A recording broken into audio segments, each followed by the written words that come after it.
ঋত্বিক ঘটক জন্মেছিলেন এমন এক পরিবারে যেখানে সাহিত্য, নাটক, সঙ্গীত সবকিছুই ছিল জীবনের স্বাভাবিক অংশ।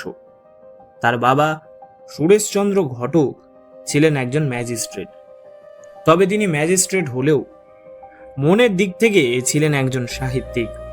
আর সেই পরিবেশেই ছোটবেলা থেকেই ঋত্বিকের মধ্যে গল্প বলার এক অদ্ভুত ক্ষমতা তৈরি হয়।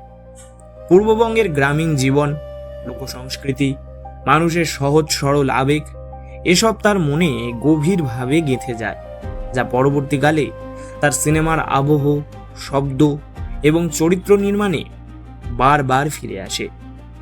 তার কাছে শিল্প কোনো আলাদা বিষয় ছিল না, বরং জীবনকেই তিনি শিল্পের মাধ্যমে প্রকাশ করতে শিখেছিলেন।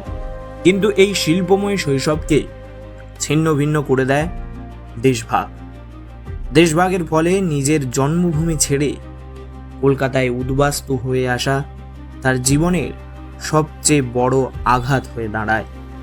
এই অভিজ্ঞতা ছিল শুধু স্থান পরিবর্তনের নয়, এটি ছিল পরিচয় হারানোর এক গভীর যন্ত্রণা। শরণার্থী জীবনের দারিদ্রতা, অনিশ্চয়তা এবং সামাজিক অবহেলা তাকে ভেতর থেকে ভেঙে দেয়। কিন্তু সেই ভাঙনই পরবর্তীকালে তার সৃষ্টির শক্তি হয়ে ওঠে। তিনি সারা জীবন এক ধরনের নস্টালজিয়া ও বিচ্ছিন্নতার বোধ বয়ে বেড়ান, আর সেই অনুভূতি তার সিনেমার প্রতিটি ফ্রেমে প্রতিফলিত হয়, যেখানে মানুষ শুধু বেঁচে থাকে না, বরং নিজের অস্তিত্ব খুঁজে ফেরে।